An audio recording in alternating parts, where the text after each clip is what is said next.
Thanks for choosing this free Anfield Index podcast. If you'd prefer to listen to this or any of our other shows without adverts, then now's the time to check out Anfield Index Pro. With AI Pro, you can supercharge your entire listening experience. You'll not only get all of our podcasts without the ads, but you'll have them far faster with our Quick Publish feature available exclusively for subscribers. AI Pro also puts you in the heart of our sound studio, with an option to listen to many of our shows live and interact with the podcasters in real time as the shows are recording. Upgrading couldn't be easier. AI Pro is available on all popular podcast platforms, and we have our own apps for Apple and Android. Just head on over to AnfieldIndexPro.com and get started today. Hello and welcome to the Anfield Index podcast. Who knows what episode it is, but I am still broadcasting to you from my house in a field in beautiful rural Ireland. And I'm still Trev Downey, and I'm still joined by Lisa Marie Hanahan and Cam Branch for every episode of this podcast that we do together for your ear hole delectation. Sounds a bit rude, but you know what I mean. I have been pondering what I might do for an opening for all of 20 seconds, my friends, because this week, on the back of my dad deciding to pitch himself off a ladder at the age of 78 and busting his tibia into a mess. I have been distracted, and poor Cam and Lisa Marie have already this evening had to see me disappear off to take a phone call from my mum to hear the latest in the medical drama that is our ongoing existence in the Downey clan. So I have nothing by way of an introduction except that little anecdote. And I suppose the moral is don't climb on ladders to get up on top of roofs, kids of 78. That's basically all I can say. To be honest, I kind of admire the mad old bastard still banging away up there, fixing roofs at 78. I mean, you know, I fully intend to be doing the same and causing the same amount of consternation to my own kids when I get to that age. So I have no complaints, and I just hope the fella is feeling better because he's had a bad few days. So if you have any whatever your sort of belief system is, if you want to send us a couple of half decent vibes up the internet towards the old man, they'd be gratefully appreciated, because he's going to be a crap patient. I can tell you that for nothing. He's he is more impatient than I am, and that is saying something. I am, ironically, as a teacher, the worst student in the world. I don't like to learn things. I don't like the time it takes to get to know things. And I certainly don't like to be restricted in my movements in any way. So, again, another trait directly inherited from the old man. So I can imagine it's going to be seriously good crack over the next while trying to keep him from driving with a cast or something like that. So we'll have to keep an eye on him. You know, it's highly likely. So there you go. That's my little anecdote by way of compensating for the fact that I have no intro.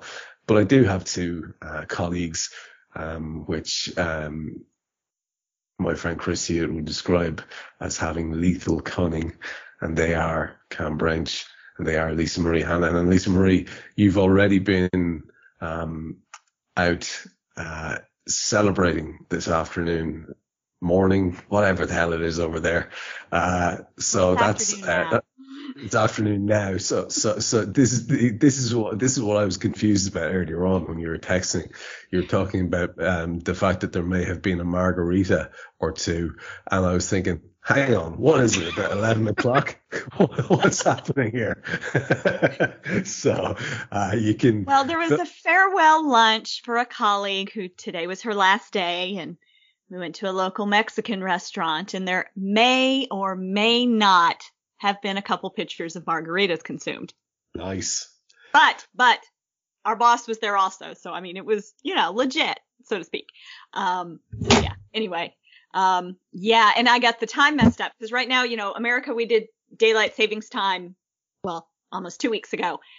And, you all have not changed yet. So it's a 5-hour time difference right now as opposed to a 6-hour time difference. So I came racing home thinking that we were starting at 1 o'clock my time, forgetting that it was actually 2 o'clock my time because of the difference in the time difference. So anyway. The only thing I can say is that at least it's probably saved the show, because if you had another full pitcher of margaritas in you in that extra hour. I didn't drink a full pitcher of margarita. Of course you did. Of course you did. Come on there. Well, and here's the thing. I mentioned the weight loss last week. So yes, significant weight loss, along with the fact that I really haven't been drinking much in the last few months, was like, oh, hi, yeah. Okay. Yeah. A little bit more of a lightweight than I used to be. Yeah. So fair play. Yeah. In all ways, it's tremendous. That's exactly the way you want to go. So did you? Does that mean then that, like me, you are sort of arriving with, as we'd say around my part of the world here, one arm as long as the other? In other words, you have nothing for us for an intro. Actually, I do have something. Oh, lovely. So I guess in tribute to the fact that March is Women's History Month, as well as the fact that Madeleine Albright, who was the first female Secretary of State for the U.S., passed away this week, I have a quote from her that I thought was timely in the world that we are living in now. I have spent a lifetime looking for remedies to all manner of life's problems, personal, social, political, global. I am deeply suspicious of those who offer simple solutions and statements of absolute certainty, or who claim full possession of the truth. Yet I have grown equally skeptical of those who suggest that all is too nuanced and complex for us to learn any lessons, that there are so many sides to everything that we can pursue knowledge every day of our lives and still know nothing for sure. I believe we can recognize truth when we see it, just not at first, and not without ever relenting in our efforts to learn more. This is because the goal we seek and the good we hope for comes not as some final reward, but as the hidden companion to our quest. It is not what we find, but the reason we cannot stop looking and striving that tells us why we are here. Pretty nice sentiments there from Madeleine. I thought so.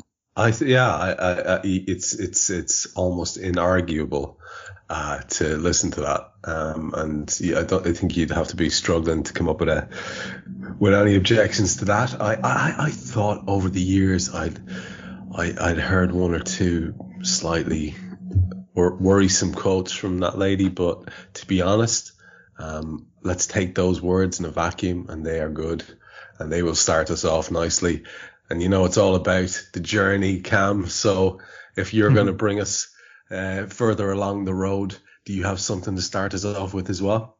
I do. What do I have? In memory of, maybe not in memory, but after the announcement this week that a certain Premier League referee will be retiring in the summer, I have a question about said certain referee. And we know it's your favourite referee in Trevor and Mr. Mike Dean. Yeah. So the question is, what was Mike Dean's job before he became a referee? I think he was in the Village People. I think you're thinking of the other Mike Dean who may have been in the Village People, but yeah. I think if you recall, on a recent Raw, I went down my way to talk about how he was a very extravagant traffic cop, and therefore I think he may well have been the Village People. But honestly, I haven't a clue. Right, I'm going to go out on a limb here. Well, actually, maybe let me just rephrase the question. Before he decided to become a referee, let's put it that way. Okay. Before he decided to become a full-time referee. I feel like he was in the same sort of game as me, was he? Teacher is what came to mind for me. Yeah, yes. Yeah. No? Well, according to what I was reading earlier, he used to work in a slaughterhouse with chickens. And he used to slaughter chickens. Interesting. So, unless my info is completely wrong. He definitely worked in a slaughterhouse with chickens, so let's put it that way. Oh man, this is brilliant. I actually love this fact. That's fantastic. By the way, that's Mike Dean. anything said, I want to just put out this disclaimer here. Anything said on this Anfield Index podcast by myself, by Lisa Marie, or by Cam is probably going to be wrong. So please do not fact check us, you fuckers. We really do appreciate you, but don't fact check us. We know that we're talking shite most of the time. That's kind of the point. Yes. If you want stats and specifics, listen to some of our other shows where we doff far more professional hats and talk chin scratchingly about the nature of the game. But on here, it'll most likely be about biscuits and chicken slaughtering. That's how it goes on the Anfield Index podcast. So I hope everybody is getting to know that over time. I have a little structure for us in my head today, and I have to say, Twitter, you useless bird app. I have a handful of questions from some people who are good enough to respond. So unlike Cam, I'm not going to shoot the messenger and start berating our listeners on the back of them actually being sound because he's annoyed with someone else. I'm not going to do that, but I'm directing my anger at the bird app. It is a profoundly useless thing. It's no good for advertising. It's no good for getting answers off people unless you make. Here's a question to get us started. What do you think is the most likely thing to get some bites on Twitter? If you want to get interaction, so Cam Branch, if you wanted to go onto Twitter and you thought, I'm feeling lonely and in need of validation, the kind of validation that I get when my notifications go through the roof because I'm really sad. I'm a sad man like that. That's obviously you're not that guy, but say you were that guy, and you got you're the angry man. We know that. Say you got a tremendous giddy thrill from your notifications and likes going through the roof, and it made you feel like a special boy. What would you do? Wow, what happened there? So the cat woke up. There's a special boy in the background. Yeah. For the listeners, Lisa Marie's cat is in an extravagantly small box in the background, just hanging out. Because that's now been kicked out of the room. Okay. Okay. Well, there you go. Sorry. So that's quite all right. So Cam, if you wanted, Lisa Marie, I'm coming to you with this exact question. If you wanted to drive interaction on your account, what would be your topic of choice? What do you think? If I genuinely knew the answer to that, I would have done it by now. Would you?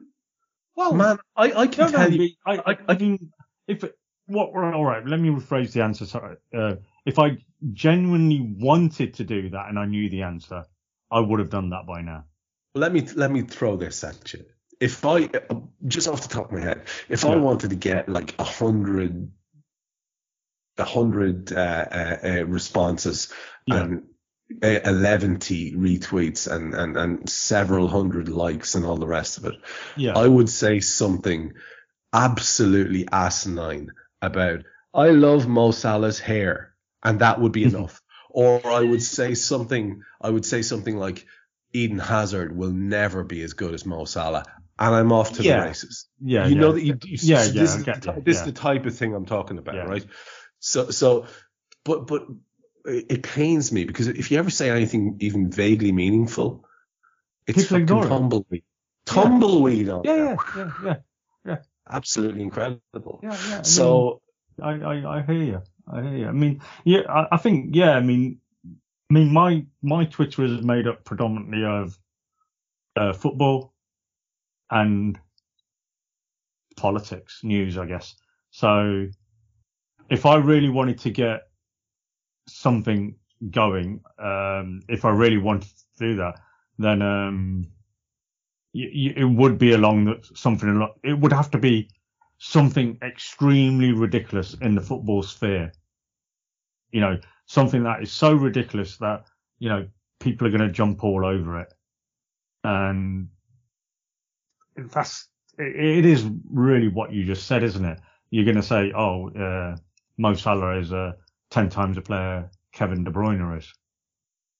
or something like that, and you're going to get all the sitcoms after you, or you're going to say something really, controversial. You've got to stir up.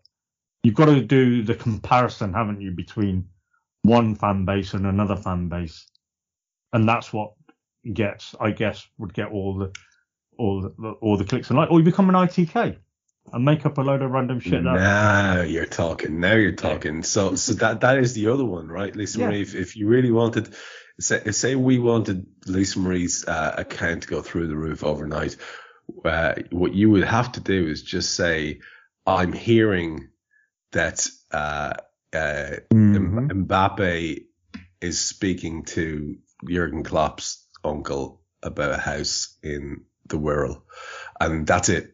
These are the type of things that Lisa Marie, is there something we're leaving out? If you really, really, really wanted to get traffic in your account because you were feeling... Lisa Marie, do it now. Go on. If you experiment now, live, on the show. I don't want all those crazy people. Of course you don't. You're far too sensible for that. But if you did want to drive... I would say something just, completely outrageous probably along... As you said, just make something up and sit back and watch the carnage. Right? But only in sport, only in stuff that's comparatively inconsequential. Like if you were to say something raucous politically, there'd be four or five people might bite, and that would be it. It's really interesting what actually gets people yammering and gets people hooked in.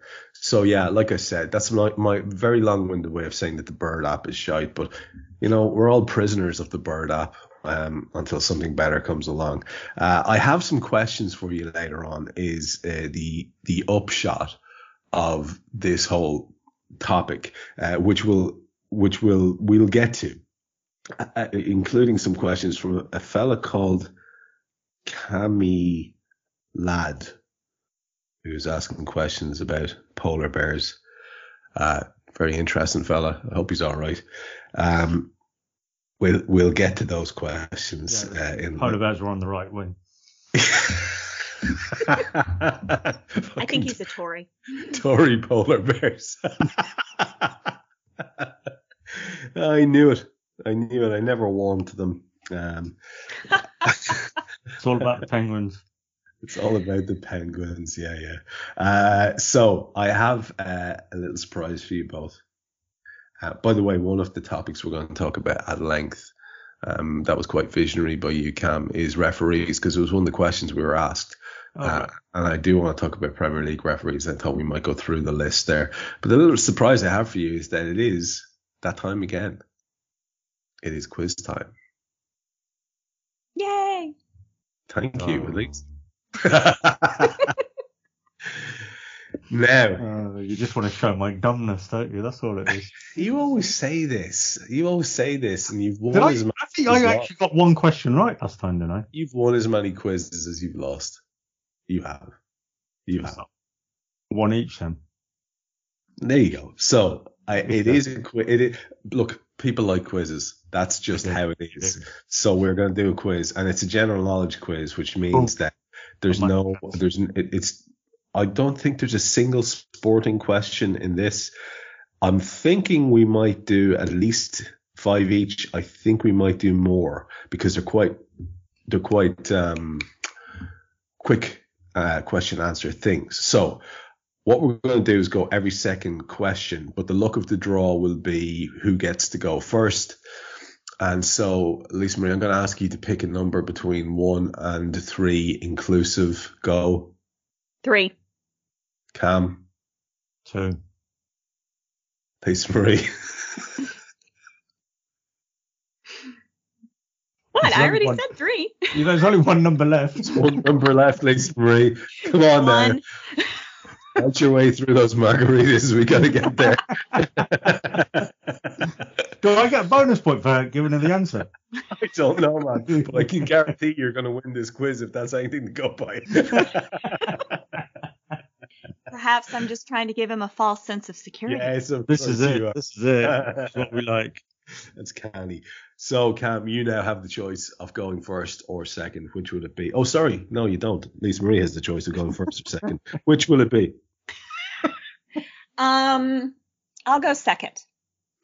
Okay. Cam, Yes. which country has the highest life expectancy? Japan. It's Hong Kong, my friend. Not bad. Hong Kong's not a country.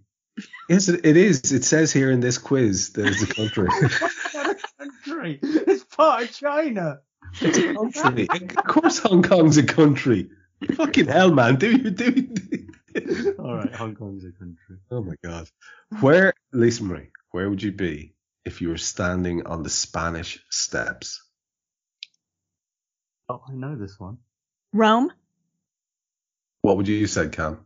I was going to say Barcelona, but I'm wrong. It's Rome. You are wrong. Yeah. Okay, 1-0. I suddenly realised as soon as I was thinking it, saying it out loud, I was wrong. Yeah. 1-0, Lisa Marie. Question 3, Cam. Which language has the most native speakers? English or Spanish? Spanish. Correct. Lisa Marie, what is the most common surname in the United States? Smith. It is. Really? Wow. 2-1. Cam, what disease commonly spread on pirate ships? Oh. I'll give you a hint. It was a vitamin C deficiency disease. Oh, I know. That's confused me even more now. Sorry, man. Disease. Scurvy. Yes. Sorry. Sorry. It says here scurvy is not a disease or a country. Fucking hell. Cam, Lisa Marie, who was the ancient Greek god of the sun? Apollo. Very good. We are 3-2. Percy Jackson pays off. Percy Jackson to the rescue. 3-2 after 6 questions. Question 7, Mr. Branch, what was the name of the crime boss who was the head of the feared Chicago outfit? We're going back a bit here.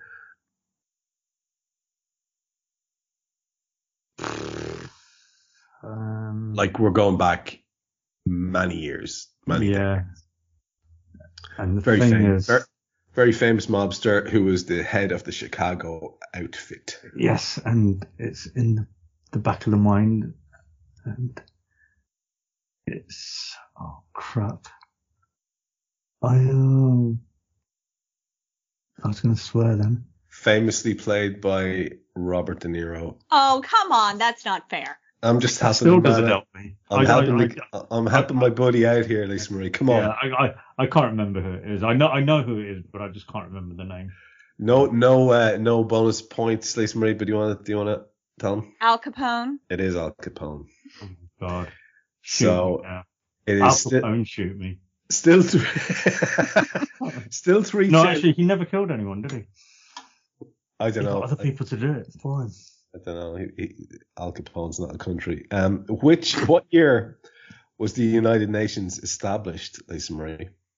Oh, is it 1946? Oh, it's very close. It's 1945. Is it 45? It is. Oh, 45. Okay. It stays 3-2. I knew it was post World War II, but I couldn't remember if they got it done that quickly. They turned it around fast, believe me. Yeah. Who has, Cam, the most total Academy Awards? Who has won the most Academy Awards? Oh, God. No, I haven't got a clue. Again, you're going back a bit here. Oh, I was just about to say Meryl Streep. Now you've thrown me with that. Bit further. It could be anybody, couldn't it? I haven't got a clue. Yes. Oh, is it? Can I guess? Go on. Katharine Hepburn? It's Uncle Walt. It's Uncle Walt.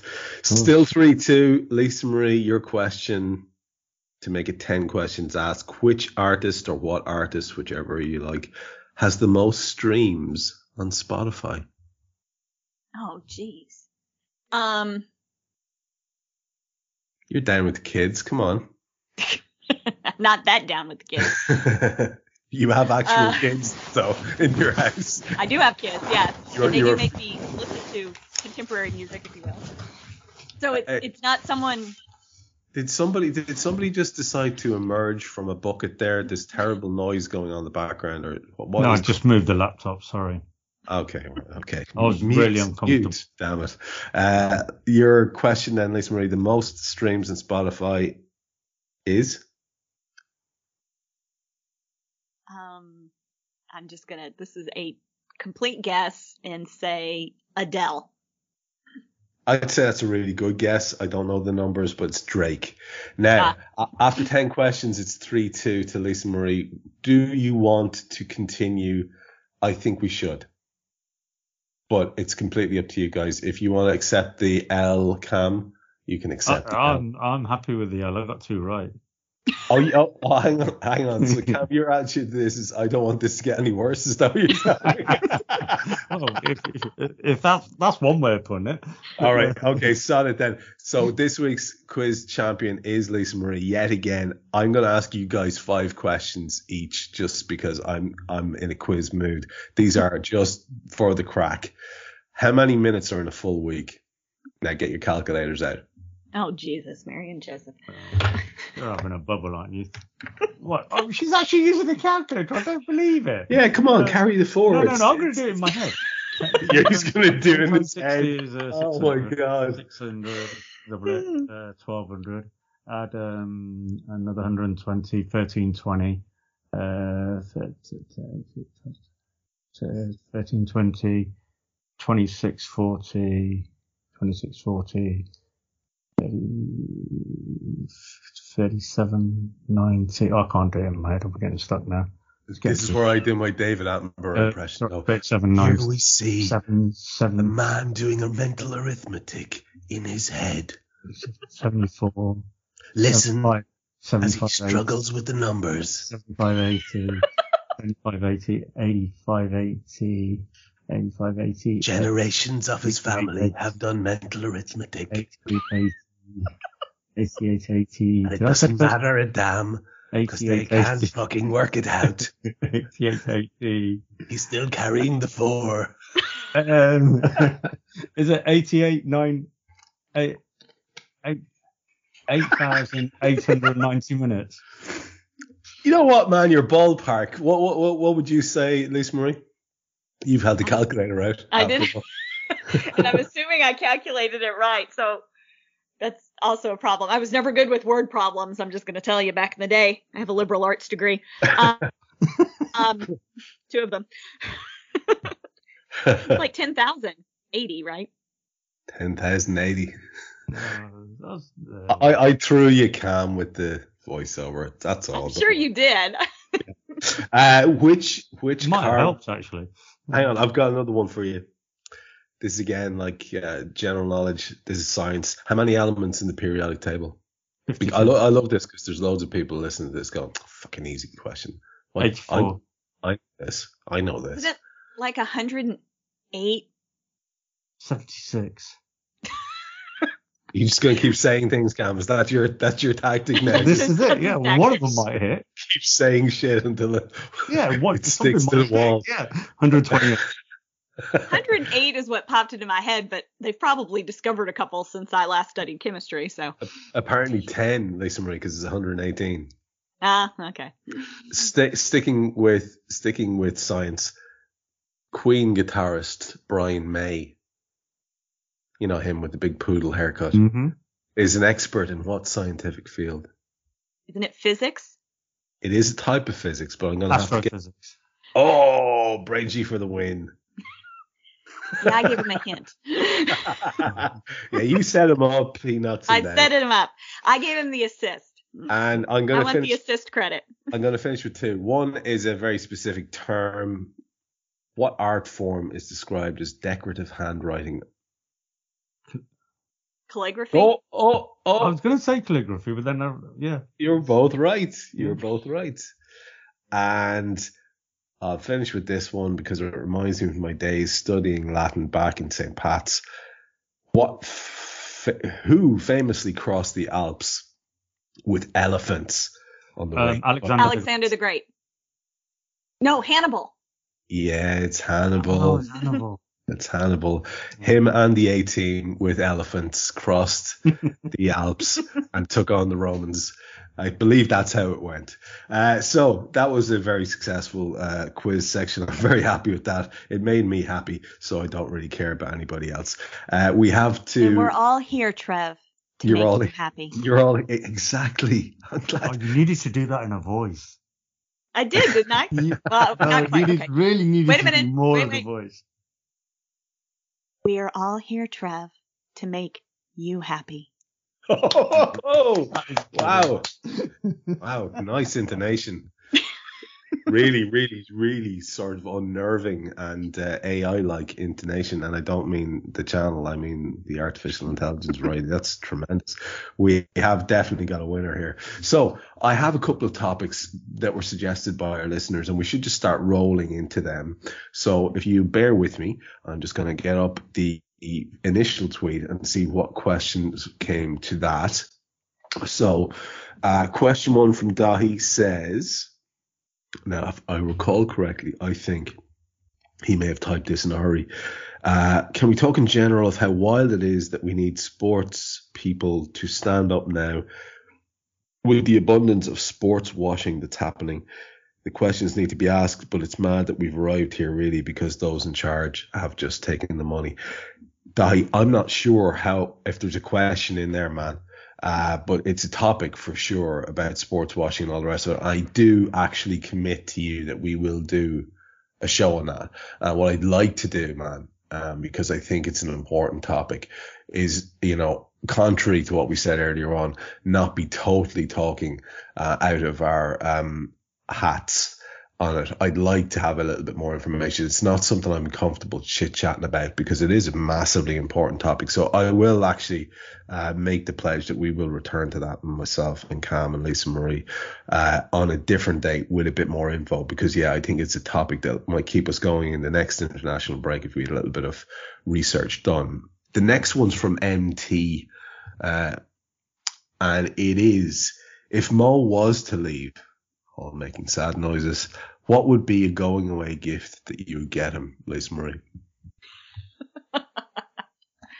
Oh, if Mo is to leave, what would I give him as a going away gift? Oh, I don't know.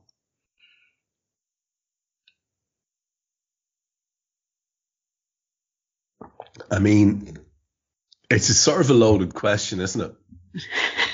Do you know what I mean? If Mo was to leave, I don't think I'd be best pleased. Right.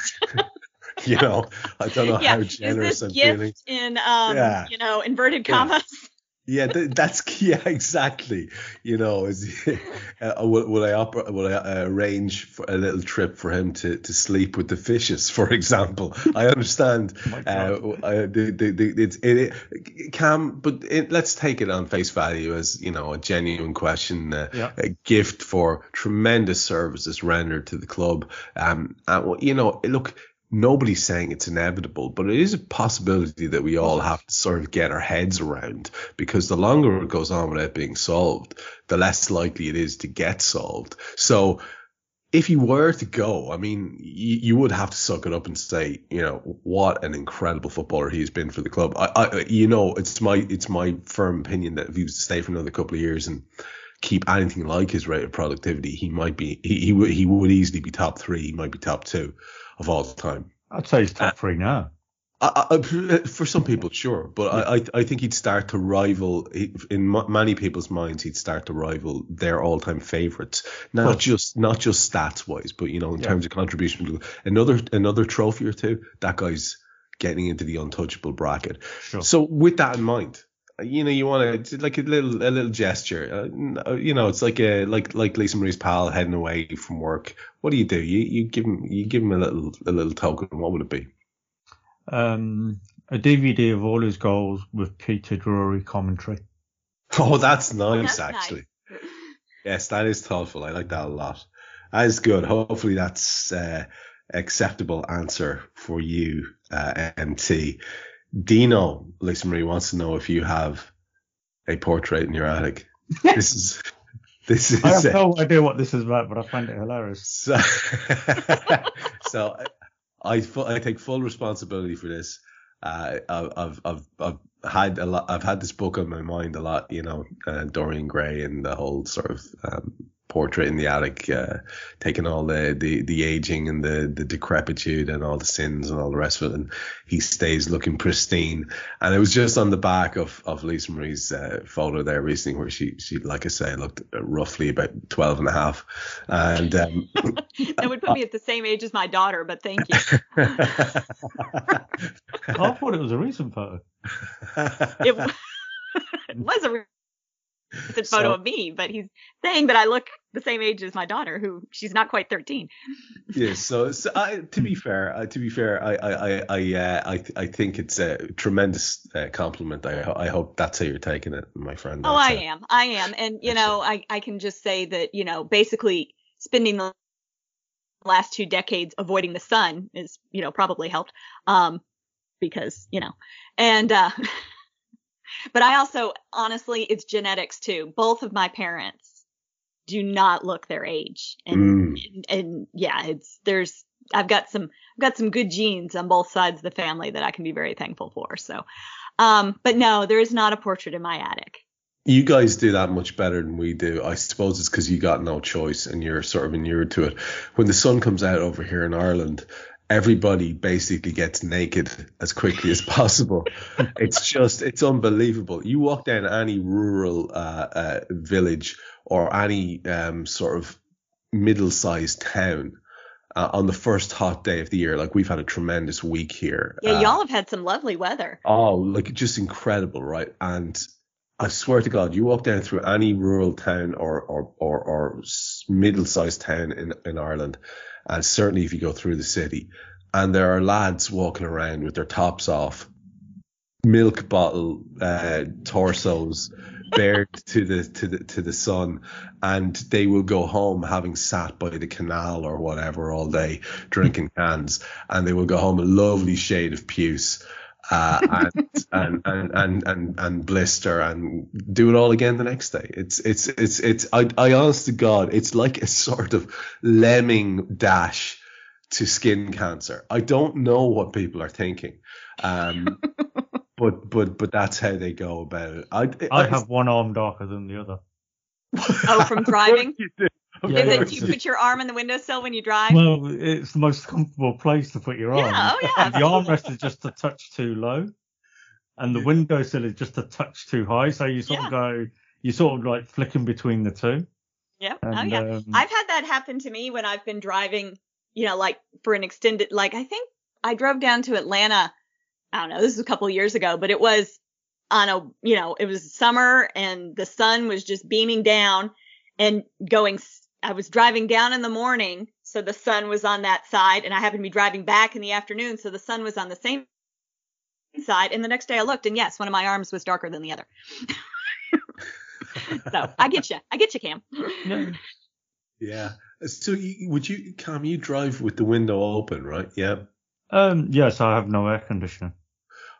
Oh, come on, man. Hang on. See, you're just for context, you're doing this professionally in a vehicle supplied by your work, and it has no air conditioning. No. It's my own vehicle. I just grabbed the first vehicle that was available. They were just going, at the time I bought the vehicle, they were just selling like hotcakes. You couldn't get them because everybody people needed to work. And what was the one work that was available at the time? Deliveries. So is your van that you've got?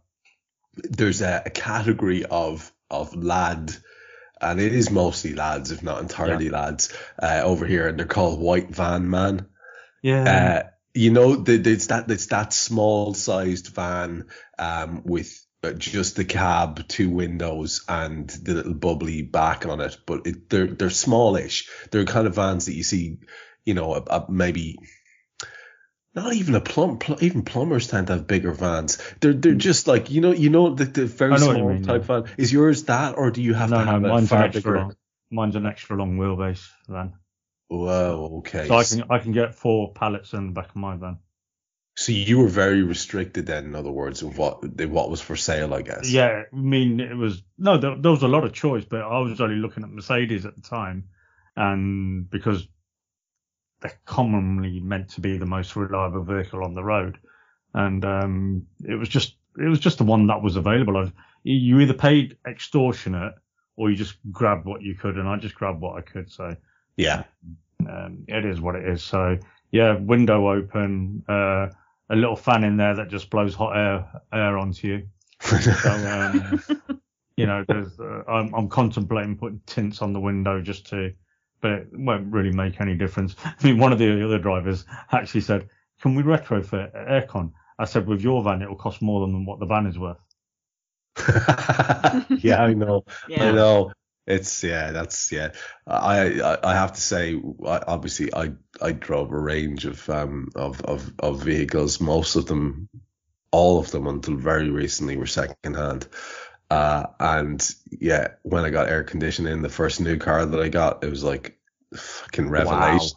Wow. Oh, it's honest to God, you feel like I was actually a full driving pleb for most of my driving career, and now I've got aircon. I know, it's glorious, isn't it? It is. It's just the problem with I would die if I didn't have air conditioning in my car.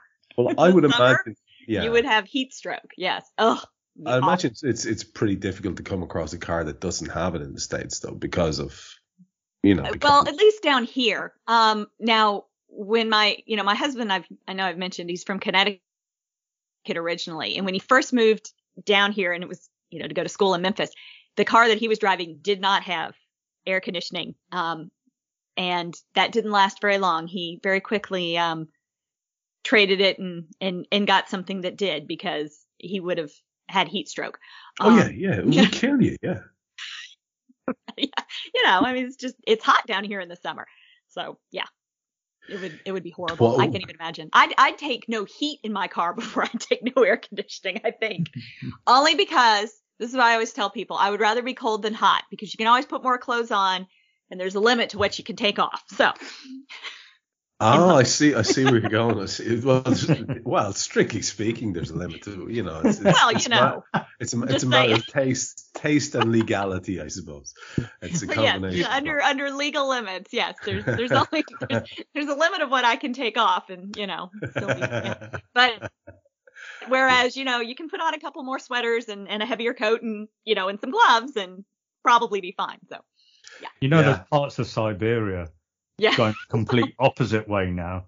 They leave their cars running. Oh, yeah. Because it's so cold, it drops down to like minus 40 degrees. If you switch the car off, it just won't start again. So you have to leave it running constantly. There are places like, in Alaska and Canada and stuff, they're like that as well. Yeah, so. Believe it. So anyway, yes. So yeah, I think we've done that one justice. So what's the actual first question here? That's led to cars in Siberia. I'm lost. Yeah. But we do have a new one. Well, I think it started where I was being asked if I had a portrait in my attic. Amazing, and then I was talking about how I had stayed so young looking by staying out of the sun. And then Trev went on to talk about how people in his area act when the sun comes out. And anyway, it just led on from there. It's great, isn't it? Yeah. This is what people pay for. I think that traced the original thread of the conversation. Yeah. It's good having you around, Lisa Marie. Yeah, that's what I'm here for. Keeping us honest. Those margaritas are working a treat. Aren't they? Yeah. Next question is from Nick. And this is a very practical question, and my heart goes out to him because I had a very similar situation. Nick says, my dogs keep randomly barking at other dogs that they hear outside all day, and it's very annoying. How can I get them to stop? And he sends us a picture of 2 incredibly handsome doggos sitting there on a bit of grass beside a brick wall, looking very, very happy, but just about to get yappy. And I did have 2 kind of, well, they were mutts, but they were, I think, predominantly Springer Spaniel, and they were the yappiest lads. Anything would make them go, and it was just. You just, even out in the sticks like I am, you just felt really self-conscious. Any of the neighbours, like even though they're miles away, would just be kept wide awake. These guys were just absolute yappers. So I actually have a couple of suggestions for Nick, which are serious. But do you guys have any expertise in this area? Yeah. Go on. You need to make sure your dogs don't listen to any right-wing politicians, and then they will be absolutely fine. Hang on. Honestly, that's what it is. Yeah, trust me. Hang on. You're saying that if you raise your dogs on a diet of Jeremy Corbyn cassette tapes, no, I'm not saying that in the slightest. Just they're going to be fine. Just don't let them listen to right-wing politicians or see right-wing politicians. But he's just said they're yapping at other dogs. It's because those other dogs are right-wing dogs conversing with right-wing politicians, spreading nonsense, and that's why they're yapping at them. Okay. I don't know about you, Lisa Marie, but I'm regularly stunned at how he manages to work this shit into it really every is a talent podcast. I mean, yeah, fair play. I mean, because I remember when we used to do the show with Kopak would always manage to mention his books. You know, you'd think you'd be 89% through the show, and it'd be just like you'd hear Kopak mumbling something. I'd say, "Sorry, Carl, what was that?" "Buy my books." That was unbelievable. It was like subliminal messages. Yeah, honest to God, he never missed an opportunity. But this lad never misses an opportunity as well. I kind of enjoy how generally sort of vague it is as well. It's just a general antipathy, which I happily stand behind. But Lisa Marie, can you help Nick on a practical level here? I know you're more of a cat person. So I was going to say, we don't, I mean, we had dogs growing up, and my parents still have a dog, but I used to babysit for people back when I was in school who had these two beautiful Irish setters, but one of them was the most high-strung thing. And I mean, a leaf would fall off the tree in their yard and it would start barking, drove me mad. I don't really have any practical advice because our dogs that we always had weren't very yappy. So, well, I'm sorry, Nick. I'm not very helpful here. I have to say, my way around it was I spoke to a guy who's a really dedicated dog trainer, and I didn't like the advice because it meant I had to do some work, but I had to go and teach them a quiet command and use rewards and treats, and it's a long, drawn out process. It did end up working, but it also meant that I had to intervene each time they were barking. So it wasn't like I could just say something. I do know that there are things you can play at a certain frequency, ultrasonic stuff, which are used to, let's just say, make them a bit more reluctant to bark. I don't know whether that's cruel or not. And there are also bark collars, which again are patently, obviously going to be painful, and therefore I don't know if anyone would want to buy into that type of thing. I will admit though that my dogs, because we have a pretty sort of sprawling little site here, I had to put in one of those wires around the perimeter and get the lads the collars, because they would have been shot by the local farmers if they'd gone wandering, because there are too many animals, too many sheep, too many cattle, and if there was a dog wandering the field, they get the shotgun. That's what happens around here. So I had to make sure they couldn't break out, and actually they were brilliant. They just maybe once or twice they got a little belt of it, and that was it. They understood where the perimeter was, and they were almost redundant after that. So they're just Nick, I don't know, my heart goes out to you. Hopefully they're going to rein it in, because they look like lovely lads there. I do know it's like, Jesus, yappy dogs. Oof.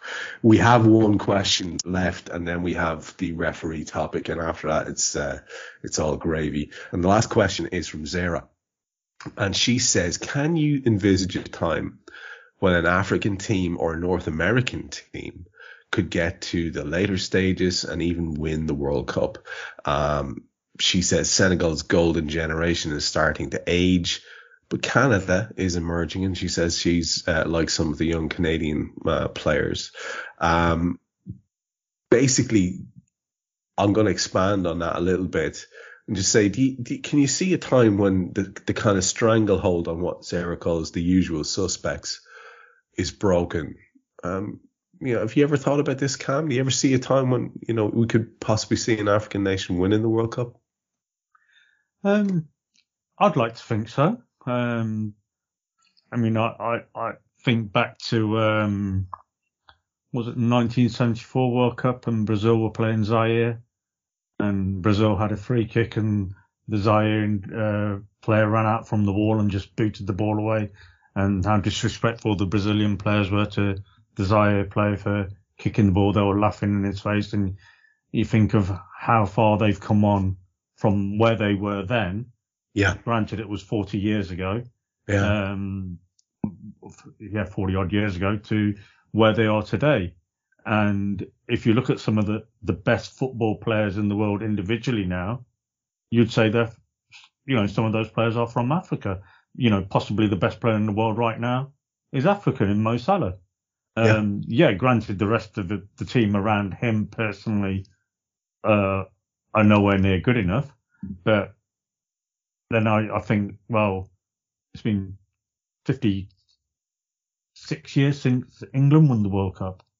So what's to say, England haven't really looked like they're going to win the World Cup anytime soon. So what's to say that an African nation can't come through and go ahead and be better than what, because obviously the usual suspects, we know it's always Brazil, Argentina, Germany, Italy. Well, Italy don't qualify for World Cups anymore.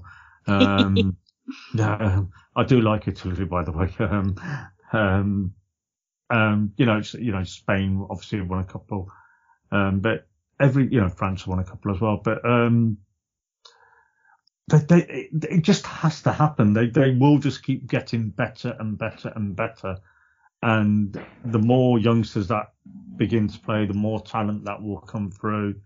And one of the nations, possibly be, Nigeria, Senegal, Cameroon. I think they're probably the strongest nations.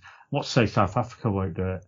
They've got the potential. I think they've probably got possibly the best infrastructure. Whether they can actually, produce the talent, it remains to be seen. They don't seem to do that well in the African Cup of Nations, do they? So Cameroon were kind of the shining lights for a while, and then they were with the Roger had a few great players. Nigeria had a few great players. I think you're right. I think you're onto something there. I think basically what I keep thinking about is Mexico '86 and Argentina and Maradona, and how that guy basically carried them to the World Cup final and won it on the basis of his brilliance. And if some sort of talismanic Mo Salah character was to emerge, or and what you need is, I'm not saying that the players around Maradona weren't good, but they were just not in the same class. So if there was a handful of really solid lieutenants around one of those guys in one of those teams, of course, any team can go on a run and win. Well, it's like which European championship was it? There's been 2 European championships in the last 20 years where 2 teams have just come from nowhere and won it. Greece in 2002 the Greek and the mental. Danes. Yeah, and the Danes, of course, in the year that Jan missed it, actually, he was good at. 92, wasn't it? What's to say an African team can't suddenly just click for 6 games? That's all it is. 6 games. I think it's 6 games in the World Cup, or it used to be anyway. They keep changing the number of teams, don't they? So exactly. So you could just get it right for. You just need to get into the knockout stages, and once you're in the knockout stages, you're as good as anyone. Yeah. Lisa Marie, I'm just asking because you're in the vicinity. You may know nothing about this, and it's not. I'm not expecting you to.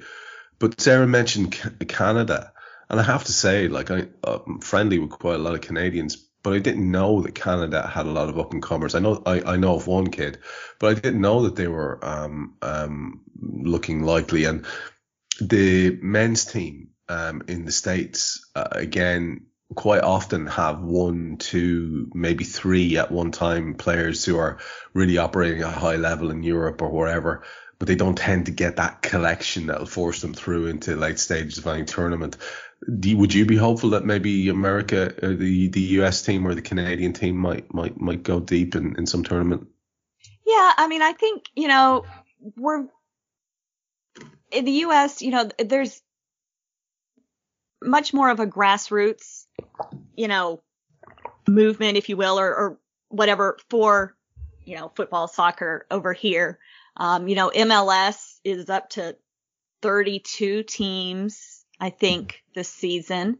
Nashville has an MLS team now. And we actually made it to the quarterfinals last year, and their shiny new stadium is opening in a few weeks.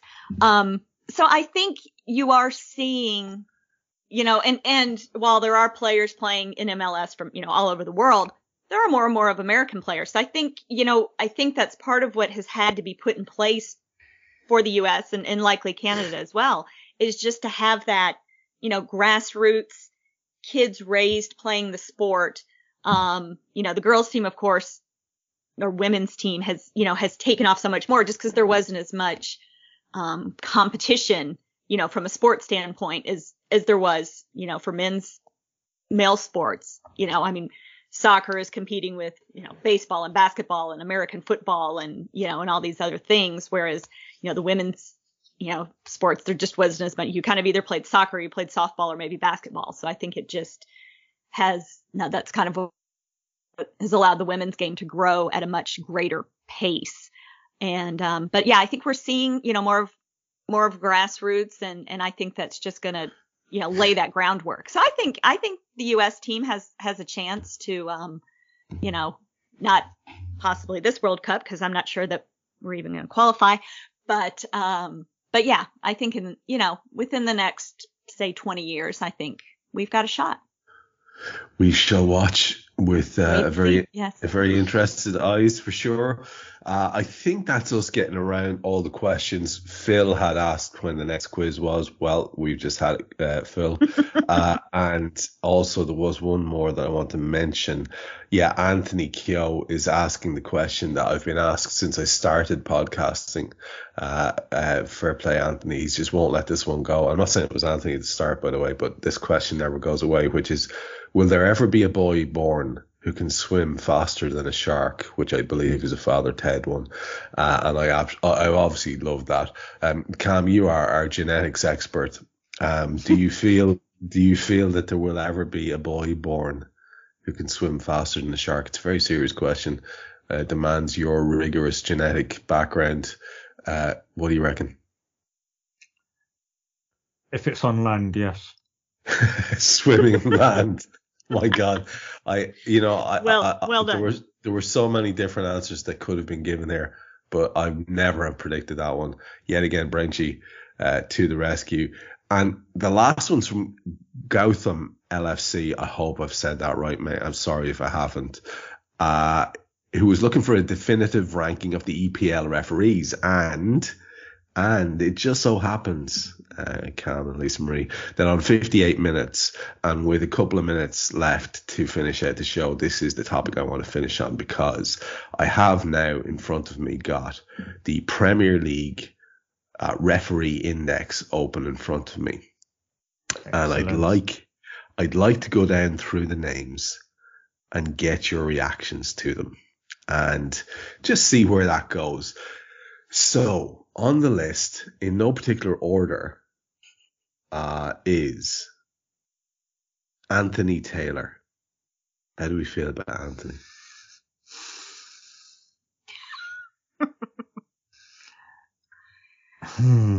You can say it. You can say, I know what you're thinking. You're just thinking. I mean, you're thinking bold. You're thinking bold, aren't you? No, I wasn't actually. I was actually. Now that you said that, no, I wasn't actually. I was actually trying to be serious with it. He's not the worst referee in the world. Yeah. But and there's obviously. I mean, but I looked at his. He refereed us against, I can't remember who it was, and it was like, oh no, Anthony Taylor's from Manchester, he's going to do this, that, and the other. And he was really good for us that day. And I was like, he just did all right. He didn't do anything that would make you think, wow, he's awful. But, there has been the odd moment where you think, oh my God, So it's one of those. He is an okay referee, but you're just waiting for him to do something that is a bit bias related. Well, you know what I'm going to do is I'm going to take the next, because we need to get through these. I'm going to take the next few in a little bundles and see who, right, of the next three, who is the best and the worst. Paul Tierney, Jonathan Moss, Michael Oliver. Oh, Michael Oliver is the best all day long. Yeah, I was going to say Michael Oliver. He's the best in the Premier League, full stop.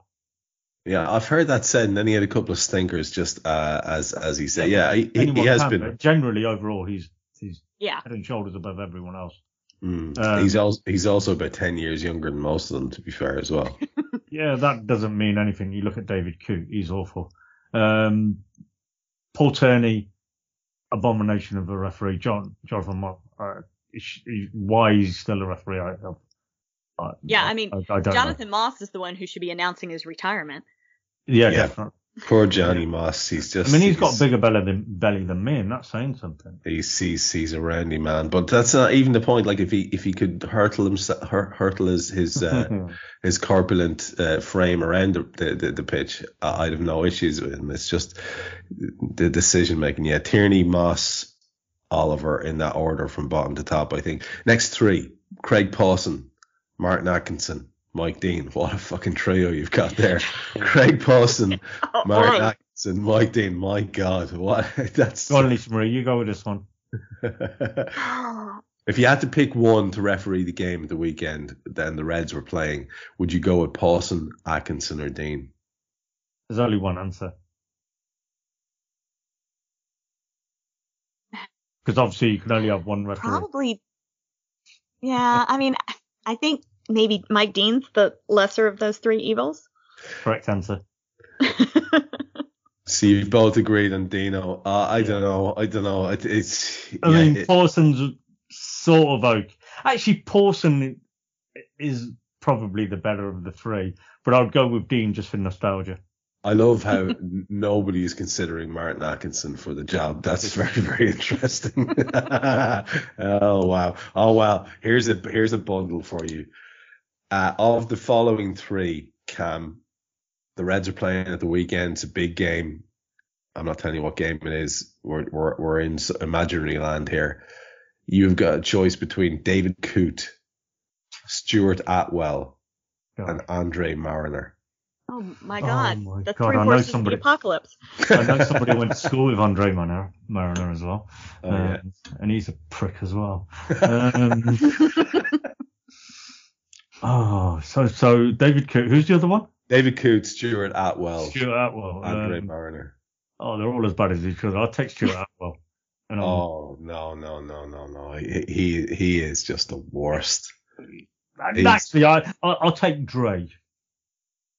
I would take Dre. I've heard him on a podcast, yeah. I think he was. Oh, have you? Yeah, I think he was on the Peter Crouch podcast, and he came across really well, to be fair. Yeah, and he was really honest, and he was really forthright, and I think we'll go with the Birmingham lad, seeing as he's local to me. We'll go with Dre. I don't mind. He never calls himself Dre, apparently. We call him Dre. That's just how it's going to be. So I'd go with Dre Mariner myself. David Coote and Stuart Atwell aren't even in the conversation. No. If they're refereeing, I'm getting a plane over to make sure that they've got flat tires on the day of the game, because they are just awful. Next three are for you, Lisa Marie, and it just gets worse. All right, I was going to say, every time you're like, I swear to God, this actually just gets worse. Now, how's that possible from David Coote to get worse? Just wait for it. You have a choice between. All right, hit me, Downey. Kevin, no friend of mine, Chris fucking Kavanagh, and Darren fucking VAR wanker England. Oh my God. I mean, Jesus Christ, what a fucking trio you've got. So Kevin Friend, Chris Kavanagh, Darren England. You've got a choice. There is no choice there. Um, I suppose it's got to be Kevin Friend. I thought. Yeah. It's just.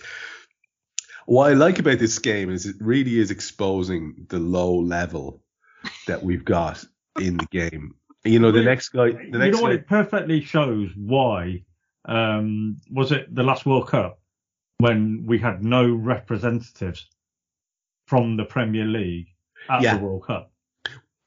Sorry, excuse me. But what I'm doing here, and that's even with Michael Oliver being the best of the bad bunch. Yeah, absolutely. I agree with you completely. And when the English referees, Premier League referees, did feature prominently in previous tournaments, there were some absolute howlers of performances. If I recall correctly, incorrect cards given and things like that.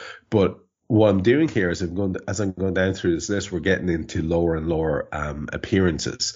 So like the next guy is Andy Madley. He's had 12 appearances. Then there's a guy called Simon Hooper who's had 11. Graham Scott who's had 10. And then Peter Banks, Robert Jones, and a guy called Jared Gillette. I don't know any of these guys. I was going to say, I don't recognize any I've of those heard of that names. Madley. Andy Madley's had 12 games. But going back up to the top, Anthony Taylor's at 21, Tierney's had 21, John Moss and Michael Oliver and Craig Pawson have had 20 each. Atkinson and Dean have had 19. Coote has had 17. Atwell's had 15, as has Dre. Kev Friend and Chris Kavanagh have had 13 each, and Darren England and Andy Madley have had 12. And then it's down to Simon Hooper, who I will hold my hand up and say I don't know who that is. Graham Scott, Peter Banks, Robert Jones, Jared Gillette, John Brooks, Michael Salisbury, and Tony Harrington. I mean, it's sad, but the only one that we've all agreed on is actually a halfway decent referee is Oliver on a regular basis. That is a sad indictment. And it's meant to be a fun segment, and it was, but there's also a real kicker with it, isn't there? I mean, like on the back of that, that's grim. I mean, and it's not just us being one-eyed. It's looking at the performances of them, in totality, and they're just shy.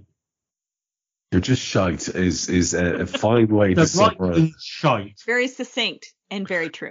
Very succinct. I do like that. Hopefully I got around to all your questions, Bird App pals. If I didn't, I apologize, and you can feel free to track me down on said Bird App and tell me that I'm only a wanker. I didn't mean it. I'm sorry.